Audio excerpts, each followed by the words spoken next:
Praise the Lord. परमेश्वराच्या नावाला धन्यवाद असो, त्याची स्तुती असो. आजच्या वचनामध्ये आपण जाऊया आणि जसं प्रत्येक वेळेस एखाद्या प्रश्नाच्या द्वारे वचनाची सुरुवात होते, तर काही प्रश्न मी तुम्हाला विचारू इच्छिते की आपण सर्वजण स्कूल कॉलेजमध्ये गेलो आहोत ना, शाळेमध्ये गेलो आहोत, कॉलेजमध्ये गेलो आहोत, तर का जातो आपण? किंवा आज जर आपण चर्चमध्ये येऊन बसलेलो आहोत तर काय कारण आहे त्याच्यामध्ये? Why did we go to school, college, और why are we coming to the church? स्कूलला ते जगी नॉलेज घेण्यासाठी, जगी ज्ञान घेण्यासाठी, चर्चमध्ये आध्यात्मिक ज्ञान घेण्यासाठी. Bang on. So the purpose is knowledge ना. शाळेमध्ये, स्कूलमध्ये आपण जातो जगिक ज्ञान घेण्यासाठी ना, आणि देवाच्या मंडळीमध्ये, चर्चमध्ये आपण कशासाठी येतो? तर देवाच्या वचनाचं ज्ञान घेण्यासाठी. So the purpose is knowledge ना. आणि माझ्याकडे काही पुस्तकं आहेत, पण मला इतका वेळ मिळत नाही.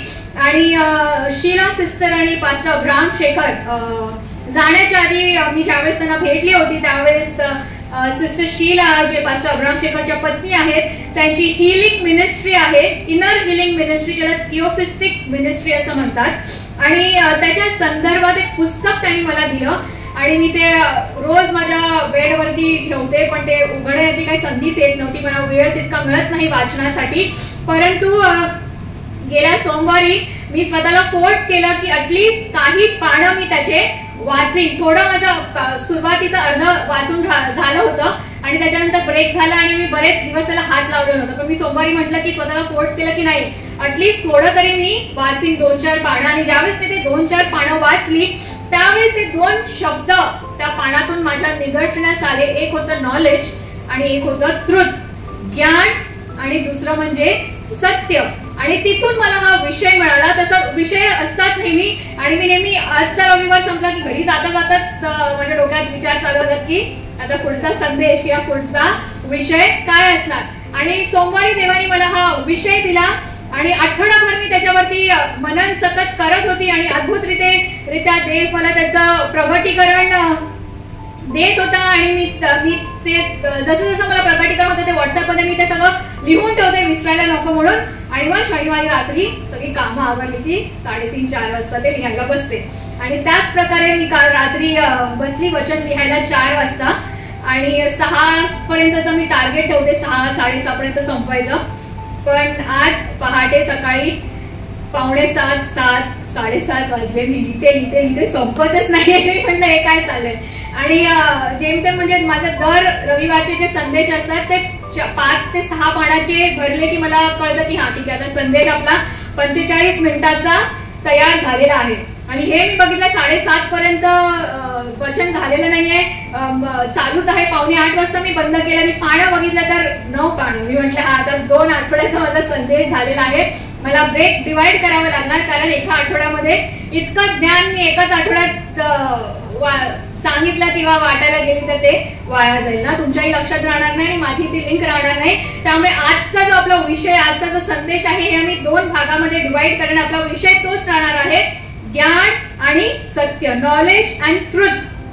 आणि मग त्याच्यानंतर 7:45 मी बंद केलं. तेवढ्यात मग पाणी आलं, पाणी वगैरे भरून मी 9 वाजता झोपली. आणि मग अशी झोपली की 10:30 वाजता माझी बाई येऊन बेल वाजून गेली. त्याचा देखील मला थांब पत्ता नव्हता. परंतु माझा विश्वास आहे, मी आशा करते की आजच्या वचनाच्या द्वारे परमेश्वर निश्चितच आपल्याला आशीर्वादित करेल. ह्यावेळेस आपण एक वचन वाचू, दानिएलाचं पुस्तक 12वा अध्याय आणि 4थं वचन. आणि दानिएलाचा जर 12वा पूर्ण अध्याय आपण वाचला तर तो अंतिम समयाबद्दल त्या ठिकाणी दानिएलाने सांगितलं आहे. यावेळेस आपण वाचू दानिएल 12:4. इथे काय सांगितलेलं आहे? शीर्षक आहे अंत समय ना, the time of the end. आणि आपल्या सर्वांना माहिती ना तो अंत समय आलेला आहे. आणि शेवटच्या काळामध्ये काय होईल? ज्ञान वाढेल ना, असं देवाचं वचन सांगतं. आणि ह्या गोष्टी देवाने अंत समयापर्यंत गुप्त ठेवल्या आहेत आणि त्याच्या वचनानुसार आता हा अंत काळ चालू आहे आणि ज्ञान जे आहे ते वाढत चाललेलं आहे. परंतु होशेच्या पुस्तकामध्ये ह्याच्याविषयी मला वाटतं आपण वचन ऐकलं पण होतं. होशे 4:6 मध्ये परमेश्वराचं वचन सांगतं. परमेश्वर होशेच्या पुस्तकाच्या द्वारे इस्रायली लोकांना सांगतो की ज्ञानाच्या अभावे माझ्या लोकांचा नाश होणार आहे. आणि दानियेलाच्या पुस्तकामध्ये असं लिहिलेलं आहे की शेवटच्या काळात ज्ञान वाढेल. त्याचा अर्थ असा आहे का की इस्रायली लोकांच्या काळामध्ये ज्ञान नव्हतं? ज्ञान त्यावेळेस पण होतं, परंतु ते ज्ञान त्यांनी काय केलं? नाकारलं. They rejected the knowledge. English मध्ये असं लिहिलेलं आहे की my people are destroyed for lack of knowledge because you have rejected knowledge. ज्ञान त्यावेळेस पण होतं, परंतु त्यावेळेस लोकांनी काय केलं? ज्ञानाचा नकार केला, त्याला रिजेक्ट केलं, म्हणून लोकांचा नाश होत होता. परंतु दानियेलाच्या पुस्तकामध्ये त्याचं वचन सांगतं की शेवटच्या काळामध्ये काय होणार आहे? ज्ञान वाढणार आहे. आणि देवाचं वचन सत्य होत आहे का? नवीन नवीन आविष्कार येत आहेत ना, जसं मागे पण मी म्हटलं होतं, AI, generative AI, chat GPT ना, नवीन आविष्कार होत आहे आणि ज्ञान जे आहे ते वाढत आहे. आणि त्या ज्ञानाच्या द्वारे लोक बंधन मुक्त होण्याच्या ऐवजी काय होत आहे? अजून बंधनात जात आहे. कारण त्या ज्ञानाबरोबर त्यांना सत्याची जोड नाही आहे. लोक काय करत आहे? जे लोकांनीच बनवलेले आविष्कार, जे सॉफ्टवेअर आहेत ना, त्याच्यातूनच ज्ञान शोधत आहे. देवाने माणसाला ज्ञान दिलं, त्या ज्ञानाच्या द्वारे त्यांनी हे आविष्कार बनवले ना, सॉफ्टवेअर बनवले, AI, generative AI, chat GPT. आणि शेवटी ज्ञान शोधायला ते कुठे जात आहेत? त्याच आविष्कारांमध्ये ते काय करत आहे? ज्ञान शोधत आहे ना. ते बंधनात आहे. ज्ञान वाढलेलं आहे, परंतु तरी देखील लोक आज स्वतंत्र नाही आहेत. त्या ज्ञानाच्या बंधनात आहेत, तरी देखील लोकांचा नाश होत आहे. का? कारण मनुष्याने आविष्कार केलेल्या यंत्रामध्येच ते काय करत आहेत? ज्ञान शोधत आहेत. जसं मामाने सांगितलं, शाळेमध्ये आपण जात होतो जगित ज्ञान प्राप्त करण्यासाठी, चर्च मध्ये आपण येतो देवाचं ज्ञान प्राप्त करण्यासाठी ना. आज कित्येक मंडळी देखील माणसाने घडवलेल्या आविष्कारामध्ये देवाचं ज्ञान शोधत आहे ना. बायबल मध्ये नॉलेज शोधण्याऐवजी लोक आज ज्ञान कुठे शोधत आहेत? युट्यूबवर, रील्सवर, चॅट GPT वर, AI वर ना. तिथून लोक काय करत आहेत? ज्ञान गोळा करत आहेत. आज कितीतरी अशा मंडळ्या आहेत which are driven by AI.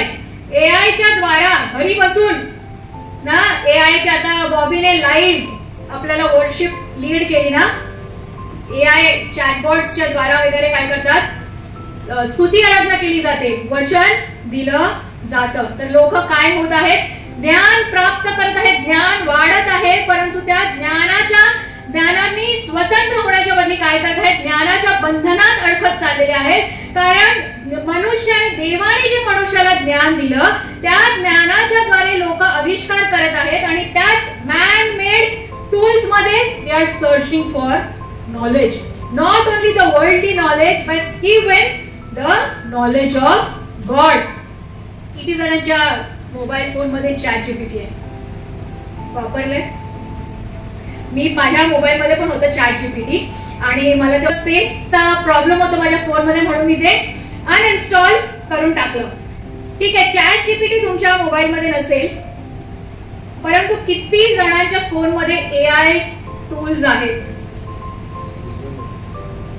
नाही आहे? खात्री आहे? नाही आहे? किती जण व्हॉट्सअप वापरतात?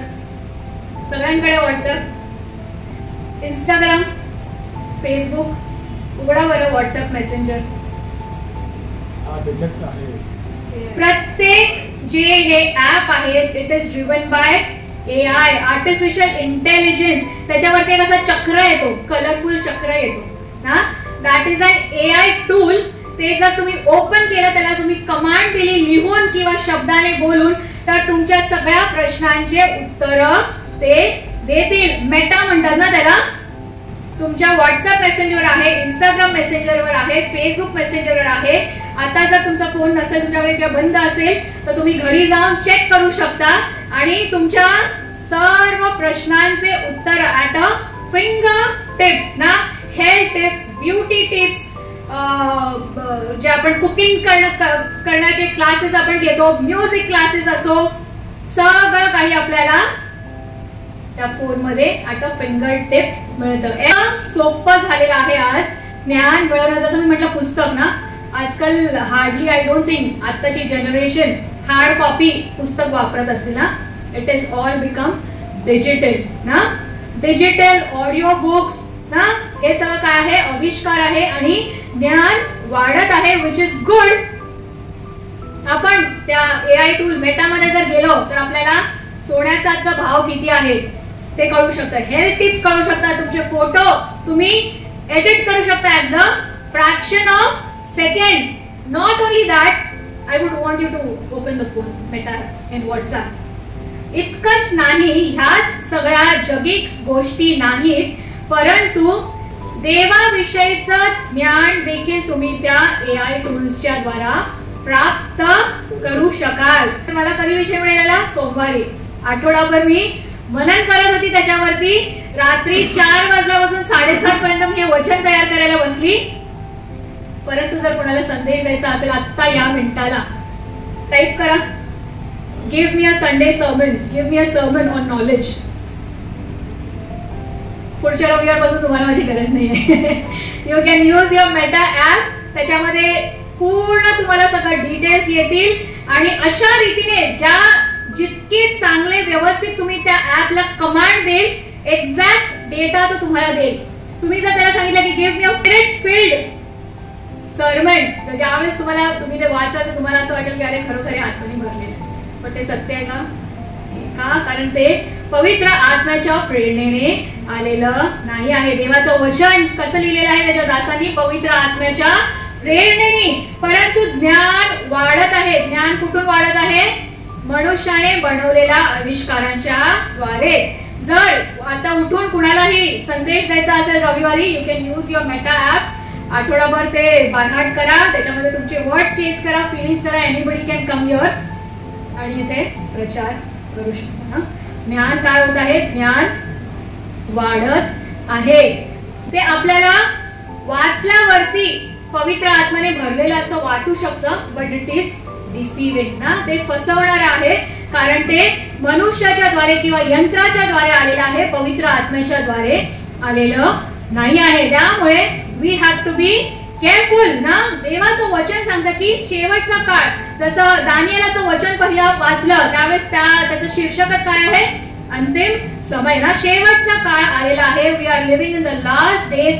आणि आपल्याला सावधान राहण्यासाठी देवाने भरपूर असे वॉर्निंग्स ना, चेतावणी दिलेल्या आहेत की आपल्याला काय राहायचं आहे? सावध राहायचं आहे आणि सतर्क राहायचं आहे. म्हणजे ज्ञान आपण प्राप्त करत आहोत. जगिक ज्ञान असेल, देवाचं ज्ञान असेल ना. आजकाल हे व्हिडिओज ते व्हिडिओज, ह्या प्रचारकाला ऐका, त्या प्रचारकाला ऐका, आपण काय होतं सगळे गोंधळून जातो. पण ते ज्ञान सगळे लोक काय करत आहेत? ज्ञान वाढत आहे आणि ज्ञानाला प्राप्त करण्याच्या मागे लोक लागले आहेत. परंतु तरी देखील त्यांचा नाश होत आहे आणि तरी देखील ते बंधनात आहेत. आणि त्यामुळे आपल्याला काय करायचं आहे? सावधान राहायचं आहे, सतर्क राहायचं आहे. आणि ते ज्ञान जे आपण प्राप्त करत आहोत ना, जगिक ज्ञान असेल तर एक वेळेस we will not risk our life. पण जर देवाच्या वचनाचं ज्ञान अशा रीतीने जर आपण प्राप्त करत आहोत तर ते निश्चितच धोकादायक आहे. आणि हे ज्ञान आपल्याला टेस्ट करण्याची गरज आहे. त्यावेळेस आपण वाचू पहिले योहान 4 अध्याय 1 ते 6 वचन. मराठीमध्ये त्याचं शीर्षक आहे ईश्वरी प्रेरणेची कसोटी. इंग्लिश मध्ये असं म्हटलेलं आहे टेस्टिंग द स्पिरिट. त्या ज्ञानाची पारख करणं आज आपल्याला गरजेचं आहे. प्रत्येक आत्म्याचा काय करू नका? विश्वास धरू नका. जसं मी म्हटलं, आता मी सांगितलं तुम्हाला समोर, मला पण माहित नव्हतं, कोणीतरी मला सांगितलं. त्यावेळेस काल रात्रीच मी त्या मेटा ऍप मध्ये चेक केलं आणि मी त्या मेटा ऍपला कमांड केलं की give me a sermon on knowledge. दन सगळे असे देवाचे वचन आणि पूर्ण असं बायफॉर्केशन आणि टॉपिक वाईज पूर्ण संदेश. मी तो पूर्ण वाचलेला नाहीये कारण माझा संदेश ऑलरेडी रेडी होता पूर्ण आठवडाभर. आणि तुम्हाला कळणार देखील नाही की त्या यंत्राच्या द्वारे किंवा त्या टूल्सच्या द्वारे एखादा व्यक्ती संदेश देत आहे. त्यामुळे तुम्हाला काय करायचं आहे? आत्मा पारखण्याची गरज आहे. तो आत्मा तुम्ही कसा पारखाल याच्याबद्दल योहानाच्या पुस्तकात देवाने आपल्याला सांगितलं आहे की प्रियजन हो, प्रत्येक आत्म्याचा विश्वास धरू नका, तर ते आत्मे देवापासून आहेत किंवा नाही याविषयी त्यांची परीक्षा करा. काय करा? परीक्षा करा. आपल्याला परीक्षा करायची आहे, पारख करायची आहे की जे ज्ञान आपण प्राप्त करत आहोत ते देवाच्या आत्म्यापासून आहे की नाही? का? कारण पुष्कळ खोटे संदेश ते जगात उठले आहेत. कारण पुष्कळ खोटे संदेश ते जगात उठणार आहेत का? उठले आहेत. ऑलरेडी उठले आहेत. त्यामुळे देवाचं वचन आपल्याला सावध करतं, सतर्क करतं की परीक्षा करा. ते संदेश कुठून येत आहेत तुम्हाला, ते आत्म्याची पारख करा. पुढे जो येशू ख्रिस्ताला कबूल करतो ना, येशू ख्रिस्ताबद्दलच प्रचार करतील, परंतु त्यांनी येशू ख्रिस्ताला कबूल केलेलं नसेल.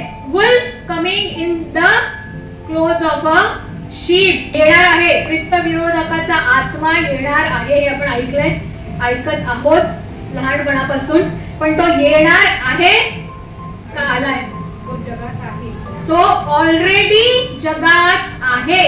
व्यक्तीच्या रूपामध्ये इन अ फ्लेश. कोण आहे ते आपल्याला माहिती नाही, परंतु या आविष्काराच्या द्वारे, खोट्या ज्ञानाच्या द्वारे तो आत्मा, जो ख्रिस्त विरोधकाचा आत्मा जो आहे, तो ऑलरेडी या जगात आहे.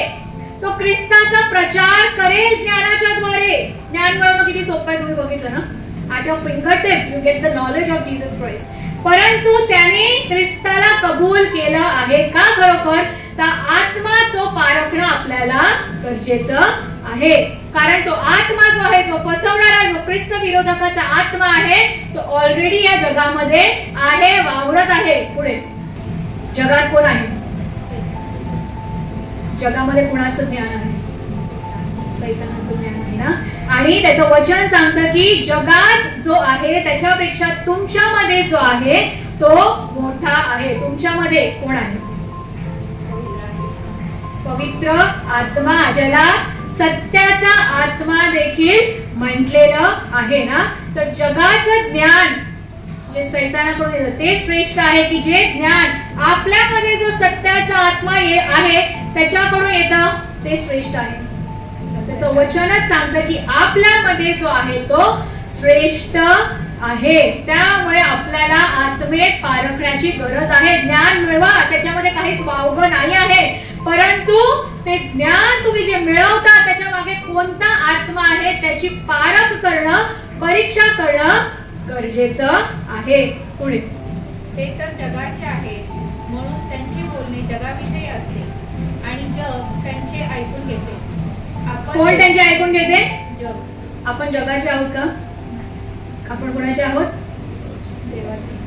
पुढे आपण देवाचे आहोत. जो देवाला ओळखतो तो आपले ऐकतो, जो देवाचा नाही तो आपले ऐकत नाही. यावरून सत्याचा आत्मा कोणता व भ्रांतीचा आत्मा कोणता हे आपण ओळखतो. देवाचं वचन आपल्याला सावध करत आहे. देवाने ऑलरेडी दानिएलला कितीतरी वर्षापूर्वी ह्या काळाबद्दल सांगून ठेवलेलं होतं की ह्या काळामध्ये ज्ञान वाढेल आणि सैरभैर होऊन लोक काय करत आहेत? त्या ज्ञान प्राप्तीच्या मागे लागलेले आहेत, परंतु ती ज्ञान प्राप्ती करून देखील त्यांचा नाश होत आहे. तरी सुद्धा ते लोक बंधनात आहेत. का? कारण त्या ज्ञानाच्या मागे तो सत्याचा आत्मा नाही आहे ना. तर आपण जर ती ज्ञान प्राप्ती करत आहोत, विशेष करून देवाच्या वचनाची, तर त्याच्या मागचा आत्मा आपल्याला पारखण्याची गरज आहे. ज्यावेळेस आपण ज्ञान प्राप्त करतो तर त्याचा सोर्स काय आहे ना? सोर्स काय आहे ते पारखण्याची आपल्याला गरज आहे.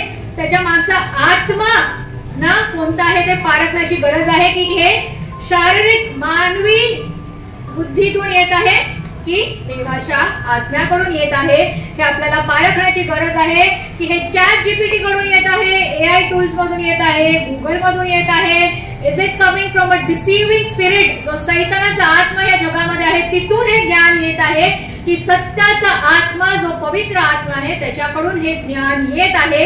हे पारखण्याची आज आपल्याला गरज आहे. ते आत्मे ओळखण्याची आपल्याला गरज आहे. जसं मी म्हटलं की ज्ञान प्राप्त करणं चांगलं आहे, परंतु त्या ज्ञानाला सत्याचा पाठिंबा असणं गरजेचं आहे. ते ज्ञान सत्य असणं गरजेचं आहे. झी मराठी बघता, झी मराठी चॅनल, त्याच्यावरती एक सिरियल आहे जी तुला शिकवीन चांगलाच धडा, बंद झाली ती आता. त्याच्यामध्ये दोन सासू सुना होते ना, भुवनेश्वरी आणि अक्षरा. भुवनेश्वरी देवी होती ती कशाला महत्व देत होती नेहमी, कशाची हे मिळवायची ती नेहमी, तिच्यासाठी महत्वाचं काय होतं, अक्कल. ती शिकलेली नव्हती ना, तिच्या मुलाला पण ती शिकू देत नाही, कारण ती काय म्हणते की शिक्षणापेक्षा अक्कल महत्वाची आहे ना. परंतु तिची जी सून आहे ती शिकलेली असते, मास्तरीनबाई ना, अक्षरा मास्तरीनबाई, ती काय म्हणते अक्कल महत्वाची आहे, पण त्याच्याबरोबर त्याला शिक्षणाची जोड असणं गरजेचं आहे. तर त्याच प्रकारे ज्ञान असणं चांगलं आहे, ज्ञान प्राप्त करणं चांगलं आहे, पण त्याच्याबरोबर त्या ज्ञानाला सत्याची जोड, सत्याचा पाठिंबा, backing of truth to that knowledge is equally important. त्या ज्ञानाला सत्याची जोड असणं महत्वाचं आहे, नाहीतर त्या ज्ञानाचा काहीही उपयोग नाही. आता ते सत्य काय आहे, किंवा मी असं विचारू का, ते सत्य कोण आहे? लहानपणापासून आपल्याला पोपटासारखं ते वचन आठवतं ना, योहान 14:16, येशूने त्याला म्हटले, मार्ग सत्य व जीवन मीच आहे, माझ्याद्वारे आल्या वाचून पित्याकडे कोणी येत नाही. So what is that truth? ते सत्य कोण आहे किंवा ते सत्य काय आहे? तर येशू ख्रिस्त स्वतः म्हणतो की मी सत्य आहे. Jesus said to him, I am the way, the truth and the life. ना, ते नॉलेज तर आहेच आहे, परंतु त्या नॉलेजला, त्या ज्ञानाला ज्या सत्याचा पाठिंबा, ज्या सत्याची जोड हवी आहे, ते सत्य काय आहे किंवा ते सत्य कोण आहे? तर येशू ख्रिस्त म्हणतो की मी स्वतः सत्य आहे आणि माझ्या शिवाय पित्याकडे कुणालाही जाता येत नाही. ज्ञान जे आहे ते असीमित आहे ना, ज्ञान जे आहे ते नेव्हर एंडिंग आहे. आपण आयुष्यभर शिकलो, ज्ञान प्राप्त करत राहिलो तरी ते ज्ञान संपणार नाही ना, इतकं ज्ञान या जगामध्ये आहे. Knowledge can change as per the sources. ज्या प्रकारे तुम्ही तुमचा सोर्स चेंज कराल त्या प्रकारे तुमचं ज्ञान, विषय एकच असेल, ChatGPTच्या द्वारे ते ज्ञान वेगळं असेल, पवित्र आत्म्याच्या द्वारे ते ज्ञान वेगळं असेल, परंतु ते सत्य असेल ना. एखाद्या प्रीचरचं एखाद्या विषयावरचं ज्ञान वेगळं असेल, दुसऱ्या प्रीचरचं कदाचित ज्ञान वेगळं असेल, परंतु जे खरे संदेष्ट आहे त्यांच्यामध्ये भरपूर साम्य असेल, परंतु जे खोटे संदेष्ट असतील ते एकदमच काहीतरी वेगळं ज्ञान देतील. परंतु लोक काय करतील, त्याच्याकडेच ओढवले जातात. का? कारण त्यांच्यामध्ये सत्याचा आत्मा नाही आणि लोकांना वाटतं की अरे लहानपणापासून आपण या गोष्टी ऐकत आहोत, हा काहीतरी नवीन सांगतोय, आपल्याला काहीतरी नवीन प्रगटीकरण मिळतंय, पण त्याच्या मागचा आत्मा तुम्ही पारखलाय का? तो सत्याचा आत्मा आहे का? It is very easy to attract people to with new revelation. We have seen किती सोपं आहे ना, लोकांना जर अट्रॅक्ट करायचं आहे, जर मी तेच तुम्हाला देत राहिली जे आपण लहानपणापासून ऐकत आहोत ना, पण त्याच्या एकदमच काहीतरी वेगळंच भलतंच जे आपण कधी ऐकलंच नाहीये, people will get drawn towards it. It's good, get knowledge, but test the spirit. त्याच्या मागचा आत्मा आपल्याला पारखणं गरजेचं आहे ना.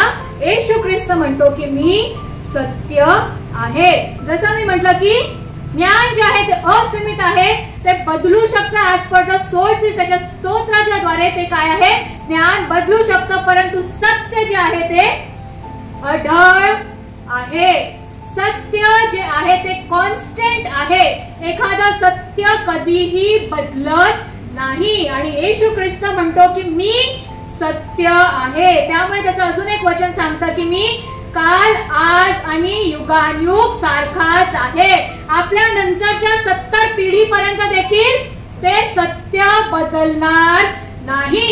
ज्ञान वाढेल ना, ज्ञान जसं दानिएलला म्हटलं देवाने देवाचं वचन आलं की नॉलेज विल इन्क्रीज. आपल्या 70 पिढीपर्यंत किती ज्ञान वाढेल, किती ज्ञान वाढेल. आता फक्त मार्स वरती गेले, सगळे कदाचित प्लॅनेट व्यापून टाकतील लोक, परंतु सत्य जे आहे ते काय आहे, कॉन्स्टंट आहे, अढळ आहे, ते बदलणार नाही. कारण येशू ख्रिस्त म्हणतो की मी सत्य आहे. आज मला येरोनची गरज होती, कारण अगदी किंडर गार्डनचा मी प्रश्न विचारणार आहे. जसं मी म्हटलं की आपण सर्व शाळेत गेलेलो आहोत ना, मराठी असो इंग्लिश मीडियम असो, सुरुवात शिक्षणाची कुठून होते, अल्फाबेट्स बाराखडी, ABCD, मुळाक्षर ना.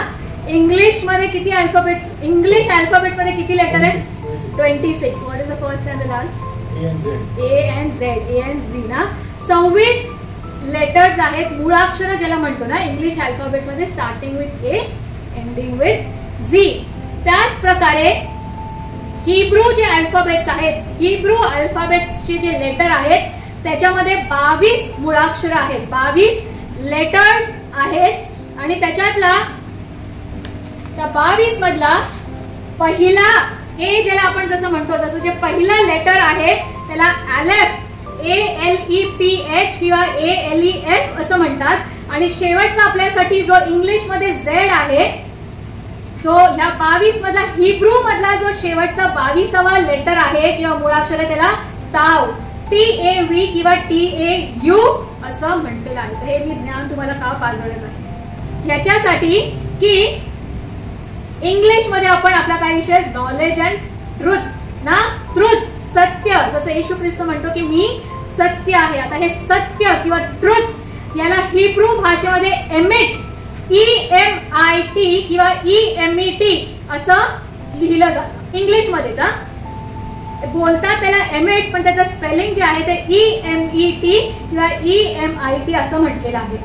सत्य किंवा ट्रुथ याला हिब्रू भाषेमध्ये एमिट असं म्हटलेलं आहे. परंतु ज्यावेळेस हिब्रू लिपीमध्ये आपण लिहितो ना, हिब्रू लिपीत लिहिणं, जसं आता इंग्लिश मध्ये ट्रुथला सत्य म्हटलेलं आहे, ते सत्य, सत्य मी इंग्लिश वर्ड्स मध्ये लिहू शकते ना, अल्फाबेट्स मध्ये सत्य लिहू शकते ना, SATAY वॉट एव्हर जे स्पेलिंग असेल ते. परंतु मराठीत त्याला काय म्हणतात, सत्य.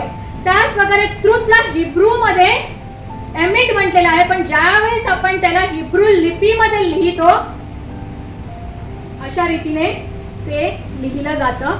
आणि हिब्रू जे आहे, तुमच्याकडे जे आहे ते कॉपी ती दाखवा. हिब्रू वाचताना उर्दू कसं वाचतं पाहिजे, लेफ्ट टू राईट, उलट या साईडने. आपण कसं असं सरळ वाचतो ना, उर्दू जे आहे ते उलट वाचतो. आणि हिब्रू, इब्री भाषा पण तशीच वाचली जाते. तर हे ट्रुथ, इंग्लिश मध्ये ट्रुथ याला इब्री भाषेमध्ये एमिट, EMIT असं म्हटलेलं आहे. आणि एमिटला किंवा सत्य, ट्रुथ ह्याला जेव्हा इब्री लिपीमध्ये लिहिलं जाईल त्यावेळेस हे असं लिहिलं जातं. ठीक आहे. आणि हिब्रू भाषेमध्ये किती मुळाक्षर आहे म्हटलं मी, 22. आणि इंग्लिश मध्ये पहिलं काय आहे त्यातलं स्पेलिंग शेवटचं A आणि Z. पण ज्या वेळेस आपण इब्री मुळाक्षर किंवा इब्री लेटर्स बघतो त्याच्यातलं पहिलं अक्षर आहे अलेफ, ALEPH आणि शेवटचं अक्षर आहे TAU. तर येशू ख्रिस्त जो म्हणतो मी सत्य आहे, ते सत्य ज्यावेळेस आपण इब्री भाषेमध्ये लिहितो तर त्या सत्य ह्या इब्री भाषेतला पहिला शब्द त्याच्यामध्ये वापरलेला आहे आणि शेवटचा शब्द वापरलेला आहे. तर हे किती सुंदर प्रगटीकरण, आणि ह्याच्याविषयी प्रगटीकरणाच्या पुस्तकातच लिहिलेलं आहे. प्रगटीकरण 22:13 तो म्हणतो की मी अल्फा व ओमेगा, म्हणजे पहिला व शेवटला, आदी व अंत आहे. म्हणतो मराठीमध्ये मी आदी व अंत, पहिला व शेवटचा. आणि तो काय म्हणतो, मी सत्य आहे. आणि हे सत्य अक्षर जेव्हा हिब्री भाषेत लिहिण्यात आलं तर त्या शब्दाचं पहिलं अक्षर, मूळाक्षर, पहिलं लेटर आहे इब्रीतलं आणि शेवटचं जे आहे ते शेवटचं अक्षर आहे. आपण वाचताना इथून वाचणार आहे, असं वाचणार. अशा रीतीने इब्री भाषा वाचली जाते. तर खरोखर देव किती आपला अद्भुत आहे ना. प्रगटीकरण 22:13 मध्ये तो म्हणतो की मी अल्फा व ओमेगा, म्हणजे पहिला व शेवटला, आदी व अंत असा आहे.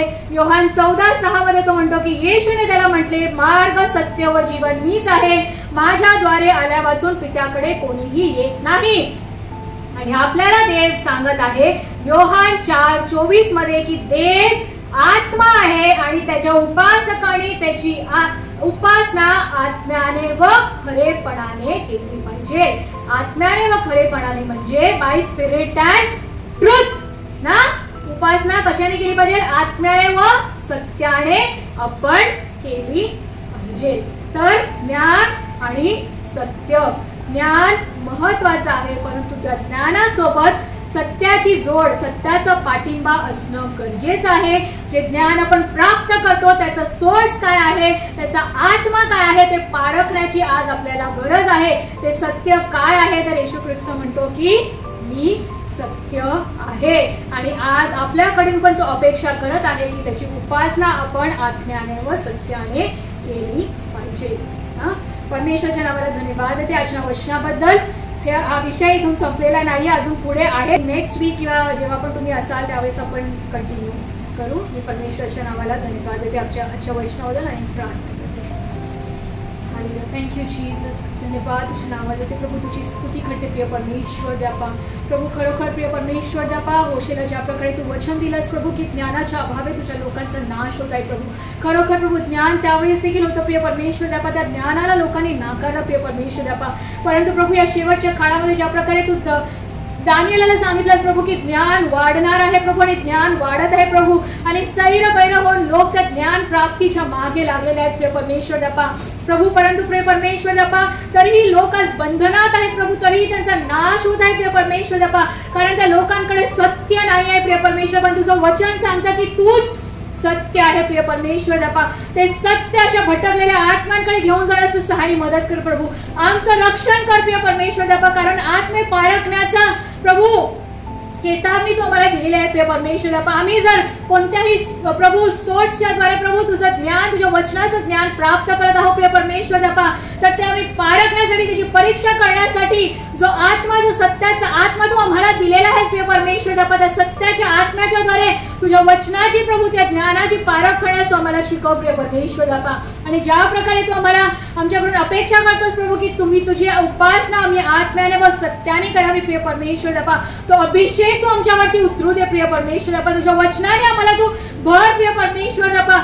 जगिक सोर्सेसच्या द्वारे, मनुष्याने घडवलेल्या आविष्कारांच्या द्वारे ते ज्ञान प्राप्त न करता फर्स्ट अँड डायरेक्ट तुझ्या सत्याच्या आत्म्याकडून प्रभू आम्ही ते ज्ञान प्राप्त करण्यास आम्हाला सहाय्य मदत कर प्रभू, कारण तो सत्याचा आत्मा तुझ्या विश्वास ठेवणाऱ्या प्रत्येकांना तू दिलेला आहे. त्याच्या नावाला धन्यवाद देते प्रभू, तुझी स्तुती करते प्रभू.